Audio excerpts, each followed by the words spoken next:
आइए आज हम स्टडी करेंगे मोशन इन स्ट्रेट लाइन यानी सरल रेखा में गति। जो एनसीईआरटी का चैप्टर हमने पढ़ा है उससे आधारित क्वेश्चन जो नीट में पूछे गए हैं, और जो हमने पीछे चैप्टर पढ़ा उसमें कुछ क्वेश्चन बहुत बड़े बड़े थे एनसीईआरटी के पीछे के, तो उससे घबराने की जरूरत नहीं है और ये नहीं सोचना है कि ये क्वेश्चन हमको आ नहीं रहे। वो क्वेश्चन इसलिए दिए गए हैं कि आपको सारे कॉन्सेप्ट क्लियर हो, कैसे क्वेश्चन हल करना है वो पता रहे। बाकी नीट में उतने बड़े क्वेश्चन नहीं पूछे जाएंगे, ट्रिक वाले क्वेश्चन छोटे छोटे पूछे जाएंगे। तो देखते हैं एवरेज वेलोसिटी तथा एवरेज स्पीड यानी औसत वेग तथा औसत चाल से संबंधित क्वेश्चन कौन कौन से पूछे गए हैं उसको देखते हैं। तो पहला क्वेश्चन है हमारे पास, कह रहा है ए particle covers half of its total distance with speed v1 and the rest half distance with speed v2। कह रहा है it's average speed during the complete journey is. तो कह रहा है कि कोई एक कण है वो अपनी आधी दूरी जो है v1 चाल से तय करता है और फिर बची आधी दूरी को v2 चाल से तय करता है। तो कह रहा है उसकी औसत चाल तथा उस पूरी जर्नी यानी पूरी यात्रा कंप्लीट करने में उसकी एवरेज स्पीड यानी औसत चाल कितनी है, ये हमको निकालना है। तो यहाँ पर देखते हैं, यहाँ पर देखिए क्वेश्चन किया गया, let S be the total distance travelled by the particle. अगर जो है उस कण के द्वारा तय की गई पूरी दूरी यस मान ली जाए तो let t1 be the time taken by the particle to cover first half of distance. तो पहली आधी दूरी तय करने में उसको कितना समय लगेगा, t1 माना है, और अगली आधी दूरी तय करने में कितना समय लगेगा, t2 माना है। ऐसा क्यों कर रहा है, तो निकालने से पहले हमको समझ लेना है कि एवरेज स्पीड पूछ रहा है, औसत चाल। तो औसत चाल का हमारा फार्मूला होता है कि कुल दूरी बटे कुल समय, कुल दूरी बटे कुल समय। तो कुल दूरी तो हमको दे दी गई है प्रश्न में कि दूरी यस है, लेकिन कुल समय नहीं दिया गया। तो कुल समय निकालना है हमको, तो आधी दूरी तय करने में कितना समय लगा और अगली आधी दूरी तय करने में कितना समय लगा, अगर वो निकाल लें तो हम फिर फार्मूले तक पहुंच जाएंगे। तो आधी दूरी में समय कितना लगा, t1 इक्वल टू कुल दूरी बटे चाल बराबर दूरी बटे समय, चाल बराबर दूरी बटे समय। तो समय बराबर चाल बराबर दूरी बटे समय, तो समय बराबर दूरी बटे चाल हो जाएगा। तो दूरी हमारी आधी ली गई है तो यस बाई 2 है, और चाल v1 मान लिया है तो ये दो नीचे आ जाएगा तो यस अपान 2 v1 हो जाएगा। अब आगे देखते हैं, let t2 be the time taken by the particle to cover remaining half of the distance. अब जो आधी दूरी बची है उसको t2 समय में प्राप्त करेगा। तो t2 बराबर हो जाएगी अगली आधी दूरी यस बाई 2 और अगली आधी दूरी में वेग v2, तो ये आ जाएगा यस बाई 2 v2। अब हमारा ये फार्मूला लग जाएगा। तो एवरेज स्पीड v एवरेज यानी औसत चाल बराबर कुल चली गई दूरी यानी टोटल डिस्टेंस ट्रेवल्ड अपान कुल लगा हुआ समय, तो टोटल टाइम टेकन। तो बराबर कुल दूरी हमारी यस है तो यस अपान टाइम t1 प्लस t2। आधी दूरी में चला गया टाइम t1 है, आधी में t2 है, तो ये आ गया यस अपान t1 कितना है, यस अपान 2v1 प्लस t2 कितना है, एस अपान 2v2। तो ये 2 कॉमन लिया, 2 ऊपर चला जाएगा और v1 v2 भी ऊपर चला जाएगा, तो 2v1 v2 अपान v1 प्लस v2 आ जाएगा। सॉल्व करने में यस यस कट जाएगा क्योंकि यस बाई 2 कॉमन हो जाएगा, तो 1 अपान v1 प्लस 1 अपान v2 बचेगा। फिर v1 v2 लेंगे तो ये v1 v2 अपान 2v1 v2 अपान v1 प्लस v2 आ जाएगा। इसको अपना सॉल्व कर लीजिए। तो इस तरीके से हम लोग क्वेश्चन को सॉल्व करते हैं। एनसीईआरटी में बड़े बड़े क्वेश्चन दिए गए थे, उससे घबराना नहीं, बस ये बताना चाह रहा था कि एवरेज स्पीड आप निकाल पाएंगे कि नहीं, और औसत चाल का मतलब समझते हैं कि नहीं, इसलिए इतने बड़े बड़े क्वेश्चन दिए गए। अब हम लोग प्रश्न संख्या 2 देखते हैं। देखिए, कह रहा है a car moves from x to y with a uniform speed vu and return to x with a uniform speed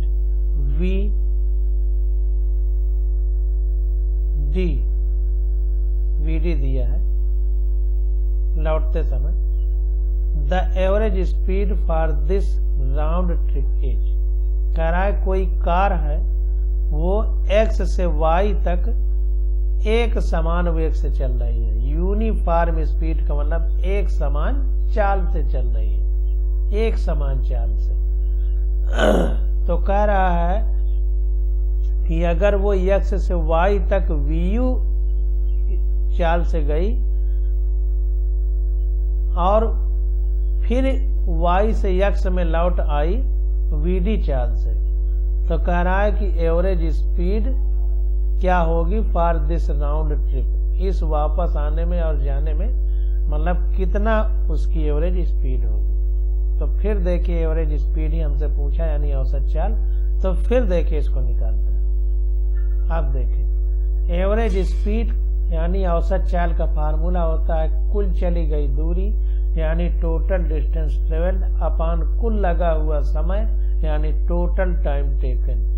तो अब देखिए एक बार x से y तक गया यानी यस दूरी तय किया, प्लस दोबारा y से x में लौटा तो फिर यह दूरी तय किया, अपॉन x से y तक जाने में t1 समय लगा और y से x में लौटने में t2 समय लगा।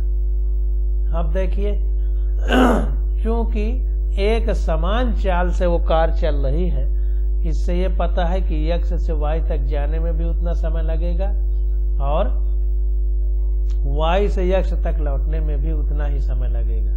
तो इसलिए उसने चाल बराबर दूरी बटे समय, तो समय बराबर दूरी बटे चाल, तो यस अपान vu लिख दिया, प्लस यस अपान लौटने में वेग था vd तो vd लिख दिया। अब इसी को इतने को सॉल्व कर लेना है, तो नीचे यस कॉमन ले लेंगे और ये ऊपर 2 है ही तो 2 यस कॉमन लेंगे, नीचे vu vd ऊपर चला जाएगा प्लस vd प्लस vu बचेगा और 2 है ही, तो हमारा उत्तर 2 vu vd अपान vd प्लस vu हो जाएगा। डी ऑप्शन करेक्ट हो जाएगा। तो अब देखिए वही चीज एनसीईआरटी में कितना कठिन लग रही थी, यहाँ कितना आसानी से हो रहा है। क्वेश्चन नंबर 3 देखते हैं।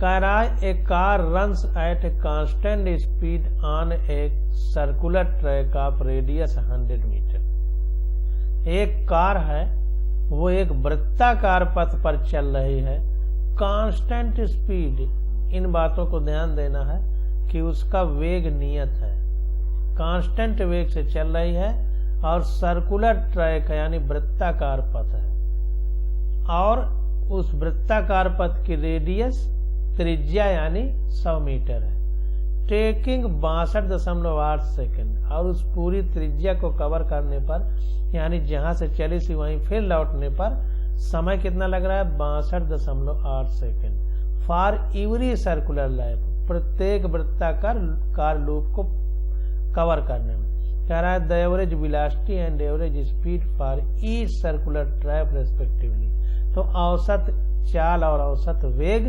प्रत्येक एक वृत्ताकार पथ को पूरा करने में कितनी होगी, सर्कुलर वृत्ताकार पथ को पूरा करने में औसत चाल और औसत वेग क्या होगा। Very very most important question है, और देखिए बार बार वही जो है आपसे औसत चाल औसत वेग, औसत चाल औसत वेग, यही सब चीजें पूछी जा रही हैं। तो एक बार अगर एनसीईआरटी पढ़ के आप अच्छे से समझ लेंगे, कभी गलती होने के चांस नहीं रहेंगे। तो यहाँ देखिए टोटल, ये वाला हमको तीसरा क्वेश्चन करना है। तो तीसरा क्वेश्चन हम कह रहा है distance travelled in an 1 rotation यानी लैप, एक रोटेशन मतलब एक चक्कर को लैप कह रहा है। तो चूंकि वृत्ताकार पथ है, पथ इस प्रकार का है, तो इस प्रकार के पथ में मान लीजिए यहाँ से इसकी ये त्रिज्या है r जो है, और ये पूरा वृत्ताकार पथ का परिधि है, तो परिधि हमारा 2πr होता है। और कार इसी परिधि में चल रही है, इसका मतलब उसको एक चक्कर पूरा करने में कितना दूरी तय करना पड़ रहा है, 2πr। ये वृत्त की परिधि ही तय करना पड़ रहा है, इसलिए 2πr दूरी तय करेगी। इसलिए कह रहा है distance travelled in 1 rotation lap equal to 2πr। मतलब दूरी कितना चल रही है एक वृत्ताकार पथ को पूरा करने में, 2πr, क्योंकि वृत्त की परिधि का फार्मूला होता है 2πr। अब देखिए अब औसत चाल बराबर होता है कुल कवर की गई दूरी बटे समय। तो डिस्टेंस यानी दूरी कितनी है 2πr। पूरा एक चक्कर लगाने में समय कितना लग रहा है t, तो t रख दिया, तो 2πr बटे t। तो 2 गुणे पाई का मान 3.14 होता है, गुणे त्रिज्या 100 मीटर दी गई थी क्वेश्चन में, बटे टाइम 62.8 सेकंड लग रहा था, ये सब क्वेश्चन में दिया गया। इसको सॉल्व किया तो आ गया 10 मीटर पर सेकंड। तो इतना समय हमारा, इतना औसत चाल होगी एक चक्कर पूरा करने में। अब देखिए औसत चाल, अब बात हम औसत वेग की करेंगे। तो यहाँ पर कुल चली गई दूरी थी औसत चाल में, वहां पर कुल विस्थापन होगा, कुल विस्थापन होगा। ध्यान दीजिए औसत वेग में कुल विस्थापन बटे कुल समय होगा। तो विस्थापन का मतलब होता है मान लीजिए कार यहाँ से चली और यहाँ से चल करके परिधि में चलते चलते चलते चलते फिर यहीं आ गई, तो जहाँ थी वहीं पर आ गई, यानी विस्थापन जहाँ थी वहीं आ गई। तो विस्थापित कहाँ हुई, विस्थापित हुई ही नहीं, तो विस्थापन कितना हो जाएगा एक चक्कर में 0। तो नेट डिस्प्लेसमेंट इन 1 लैप, एक चक्कर पूरा करने में कुल विस्थापन कितना होगा 0। अब औसत वेग यानी एवरेज वेलोसिटी का फार्मूला क्या है, net displacement upon total time, कुल विस्थापन बटे कुल समय। तो विस्थापन तो 0 है, समय t, तो अब जब ऊपर 0 ही हो गया तो नीचे किसी भी चीज का भाग देंगे तो 0 आ जाएगा। तो एवरेज वेलोसिटी यानी औसत वेग एक चक्कर लगाने में 0 होगा, जबकि औसत चाल 10 मीटर पर सेकंड होगी। तो सी ऑप्शन हमारा करेक्ट हो जाएगा। अब यहाँ पर देखिए अगर आपने विस्थापन को सही से नहीं समझा एनसीईआरटी से तो आप क्वेश्चन को गलत करेंगे। क्वेश्चन नंबर 4 देखते हैं। कह रहा है a car move a distance of 200 metre. एक कार है वो 200 मीटर की दूरी चल रही है। It covers the first half of distance at speed 40 kilometre प्रति घंटा। पहली आधी दूरी 40 किलोमीटर प्रति घंटा की चाल से कवर कर रही है। And second half of distance at speed v, और अगली आधी दूरी को वो v चाल से तय कर रही है। The average speed is 48 kilometre प्रति घंटा।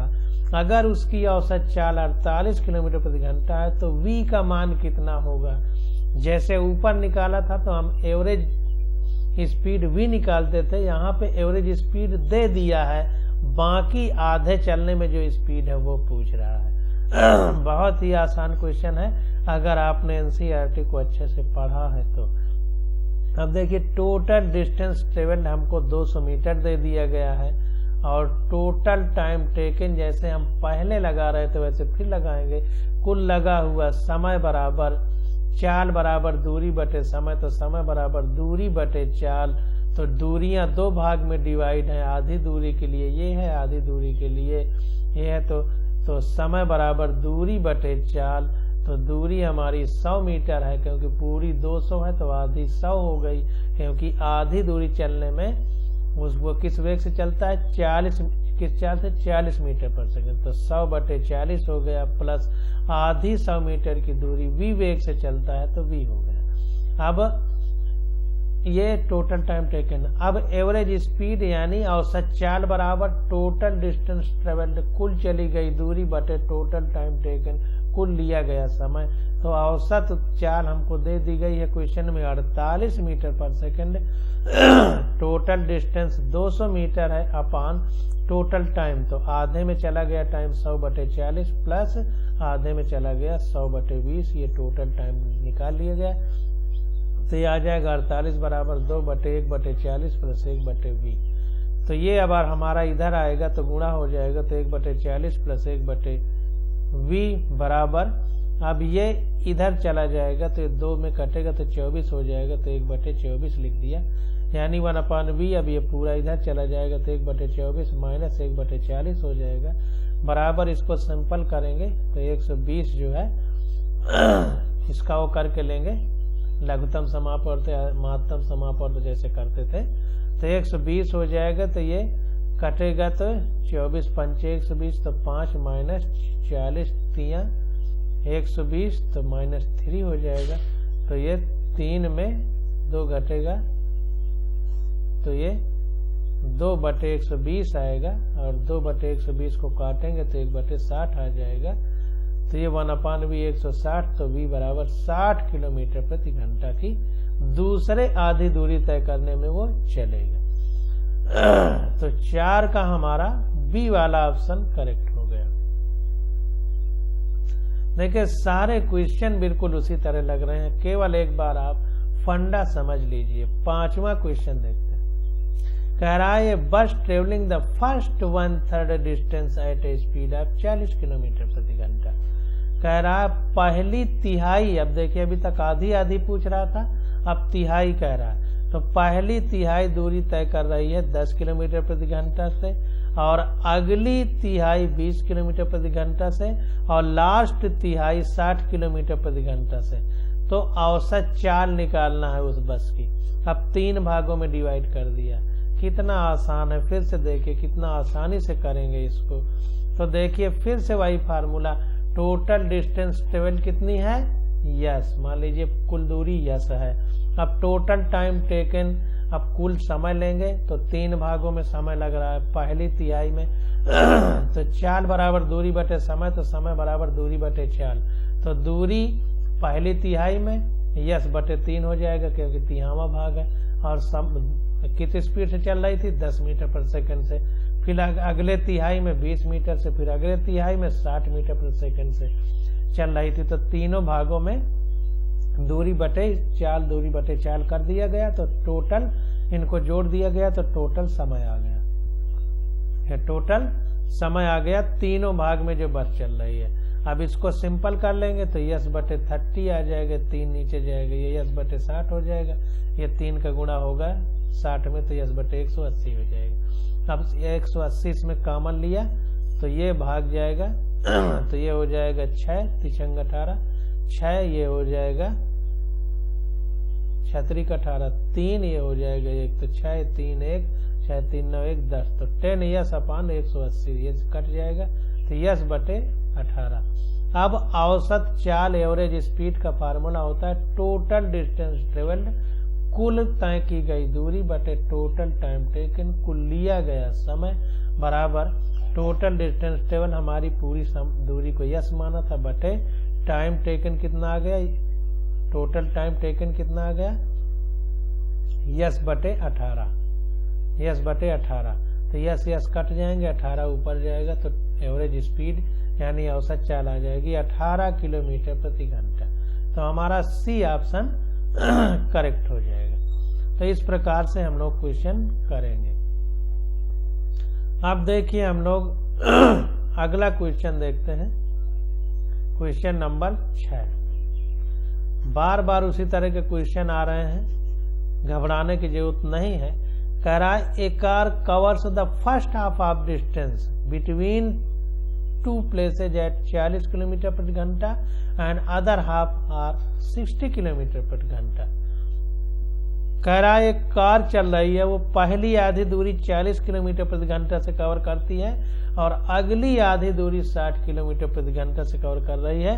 तो कह रहा है the average speed of the car is, तो उसकी औसत चाल क्या होगी इस कार की। बार बार उसी तरह क्वेश्चन पूछ रहा है, तो फिर देखते हैं इसको। सेम फंडा, कोई चेंज नहीं। देखिए टोटल डिस्टेंस कवर्ड, फिर उसी तरह पूरी कुल तय की गई दूरी को यस मान लेते हैं। अब time taken, total time taken, कुल लिया गया समय, तो आधी दूरी में लिया गया समय प्लस अगली आधी दूरी में लिया गया समय, तो चाल बराबर दूरी बटे समय, तो समय बराबर दूरी बटे चाल, चाल नीचे चली जाएगी, तो दूरी बटे चाल। तो दूरी कितनी ली गई है, पूरी दूरी का आधा, तो यस बटे 2 हो गया। अपन उसको तय करने में कुल कितना चाल से तय कर रही है, 40 किलोमीटर प्रति घंटा, प्लस अगली आधी दूरी यस बाई 2 हो गई, उसको कितने किलोमीटर प्रति घंटा से तय कर रही है, 60 किलोमीटर प्रति घंटा से। अब ये आ गया, दोनों का गुणा किया, ये 240 कॉमन लिया, तो 240, 40 का इसमें देंगे तो 6 चौक 24, 60 ही आएगा, 6 आ जाएगा। अब ये देखिए नीचे जाके भाग होगा, ये 2 कॉमन लेंगे तो कुल मिला के कट पिट के 5 बटे 240 यस आ जाएगा। तो यानी यस बटे ये 5 से कटेगा तो 48 आ जाएगा। तो इसलिए एवरेज स्पीड, अब टोटल टाइम टेकन हमने निकाल लिया।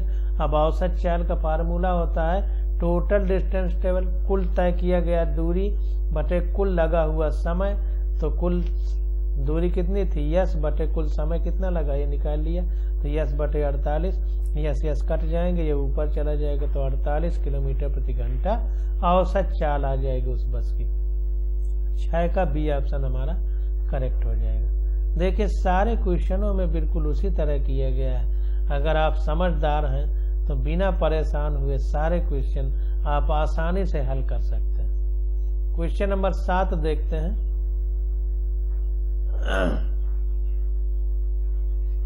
अब देखिए इंस्टेंटेनियस वेलोसिटी एंड स्पीड, मतलब ताक्षणिक वेग और चाल, इसके बारे में क्वेश्चन है। तो यहाँ पर अब आपको समाकलन और अवकलन वाले क्वेश्चन मिलेंगे, तो इसमें थोड़ा सा ध्यान देना है।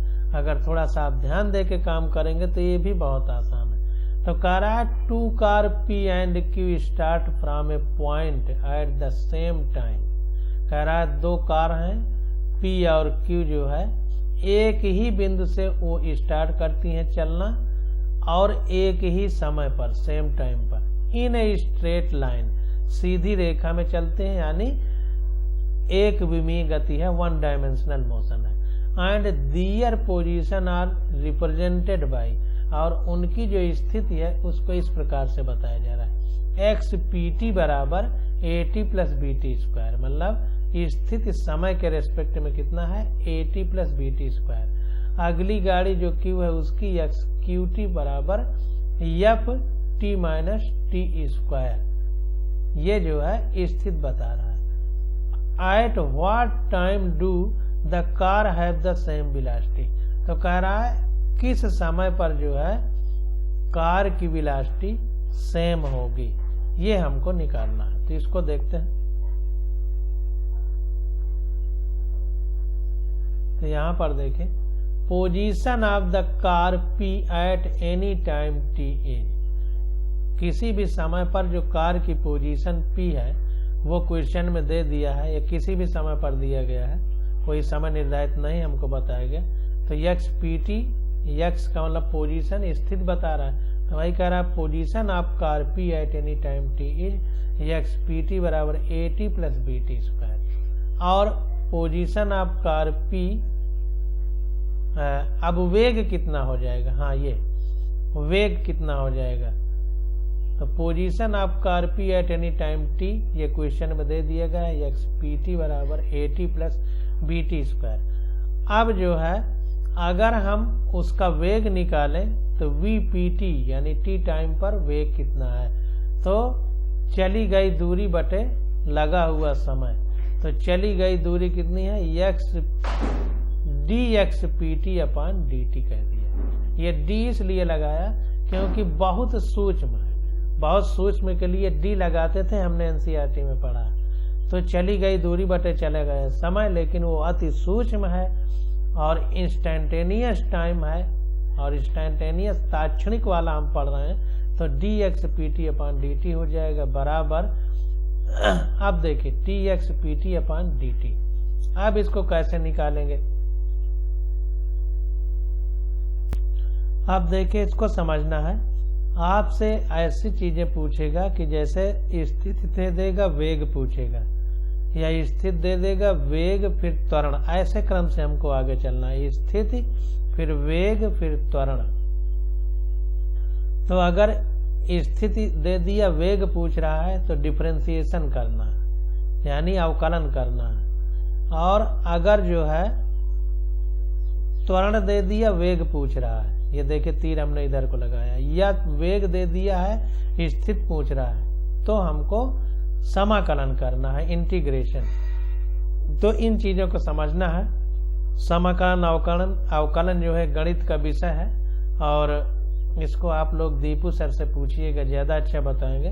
हम आपको यहाँ कैसे क्वेश्चन सॉल्व करना है ये बता दे रहे हैं। और इंटीग्रेशन डिफरेंशिएशन हमको आता नहीं, इसको आप दीपू सर से पूछिएगा, उतना अच्छा हमें नहीं आता है, लेकिन कैसे क्वेश्चन सॉल्व किया जा रहा है ये ट्रिक हम आपको बता देंगे, उसके माध्यम से आप क्वेश्चन निकाल लीजिएगा। बस इतना बता दे रहे हैं कि यस वी एक क्रम से चलेंगे तो भाग वाली स्थिति आएगी, ये भी जो भी है ये हमें नहीं पता, भाग वाली स्थिति आएगी।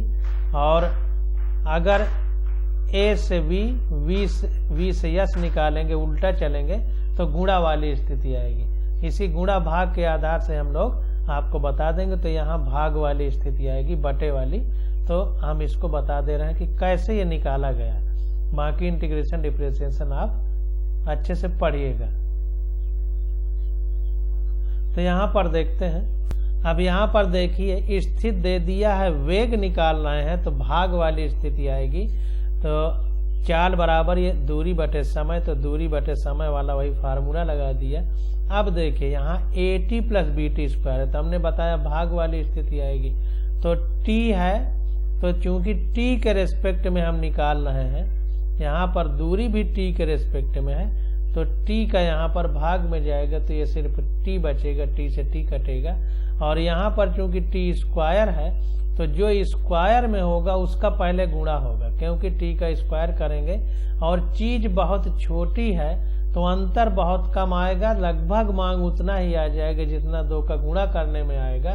तो 2 का देखिए गुणा कर दिया, ये 2 इधर पहले आ गया, तो 2BT हो गया। इस प्रकार से हमको करना, या इसको इस तरह से समझ लीजिए कि एक T है तो ये हट जाएगा, A प्लस BT स्क्वायर है, तो ये 2 पहले आ जाएगा और T बना रहेगा। अगर ये देखिए क्यूब होता तो 3 पहले आ जाता, 3BT स्क्वायर बचा रहता, मतलब एक घटा के लिखना है। अभी आगे आएगा देखिएगा वो चीज दी गई होगी, तो एक घटा के लिखना, ये समझना। तो इसको लिखा VPT equal to DXP, T के रेस्पेक्ट में बते DT हो गया। तो ये आ गया जो यहाँ लिखा है। तो देखिए ये एक घटा के लिखेंगे तो T में एक T घटेगा तो कुछ भी नहीं बचेगा, तो A लिख दिया प्लस 2BT, अब 2 में एक घटाएगा तो T ही बचेगा, तो T लिख दिया। इस प्रकार लिखना है। अब सिमिलरली फॉर कार Q, ये कार P के लिए था, अब सिमिलरली फॉर कार Q मतलब अगली कार Q के लिए। तो उसमें क्वेश्चन में दिया गया है XQT बराबर FT माइनस T स्क्वायर। तो अब ये स्थिति दे दिया गया है। अब अगर हम वेग Q निकालें तो VQT इक्वल टू चाल बराबर दूरी बटे समय, तो दूरी हमारी DXQT हो गई अपान DT हो गया बराबर। अब देखिए यहाँ पर केवल T है, तो T में एक ही है, तो एक T में एक T घटाएंगे, कुछ नहीं बचेगा, तो कुछ नहीं लिखा है। अब जीरो नहीं सोचना है, देखिए ध्यान दीजिए, T जीरो नहीं सोचना है, क्योंकि इसकी घात में ऊपर घटाना है। तो 1 T की पावर 1 है, तो 1 माइनस 1 करेंगे तो कुछ भी नहीं बचेगा, एक आ जाएगा। माइनस, अब इसमें 2 है तो 2 में माइनस 1 करेंगे तो T आ जाएगा, लेकिन इस T का पहले गुणा होगा। जैसे यहाँ पर देखिए 2BT हुआ था, तो 2T हो जाएगा, क्योंकि 2T हो जाएगा, और ऊपर 2 माइनस 1 एक घात घटेगा। अभी जब और क्वेश्चन आगे आएंगे तो अपने आप समझ में आ जाएगा। तो ये हमारा आ गया, ये P कार के लिए चाल A आ गई और Q कार के लिए चाल A आ गई। अब देखिए क्वेश्चन में दिया गया है कि दोनों कार एक समान वेग से चलती हैं, दोनों कारें। इसको देख लेते हैं। कह रहा है 2 car P and Q start from A point, एक ही बिंदु से शुरू करती हैं, एट द सेम टाइम, एक ही समय पर, इन ए स्ट्रेट लाइन, सीधी रेखा में, and their position are represented by, और उनकी पोजीशन इस प्रकार से रिप्रेजेंट कर रही है। At what time do the car have the same velocity, कौन से समय पर कार की जो वेग होगा वो सेम होगा, तो इसीलिए दोनों कारों का वेग बराबर कर देंगे। तो दोनों कार का देखिए वेग हम लोग बराबर करेंगे, क्योंकि क्वेश्चन में खुद ही कह रहा है कि किस समय पर दोनों कारों के वेग बराबर हैं। तो VPT बराबर VQT कर दिया, दोनों को बराबर कर दिया। तो ये हमारा A + 2BT बराबर F - 2T आ जाएगा, क्योंकि ये दोनों कारों के वेग जब बराबर करेंगे तो यही कारों के वेग निकल के आए। तो ये आ गया 2T B + 1, ये इसको इधर ले गया है और इसको इधर ले आया है। तो 2T B + 1 कॉमन हो जाएगा बराबर F, ये 2 इधर आ जाएगा तो F - A हो जाएगा। इसलिए T बराबर F - A/2 1 + B। ये जब कारों की चाल सेम होगी तो उस समय ये टाइम होगा, तो इतने टाइम में कारों का वेग समान हो जाएगा।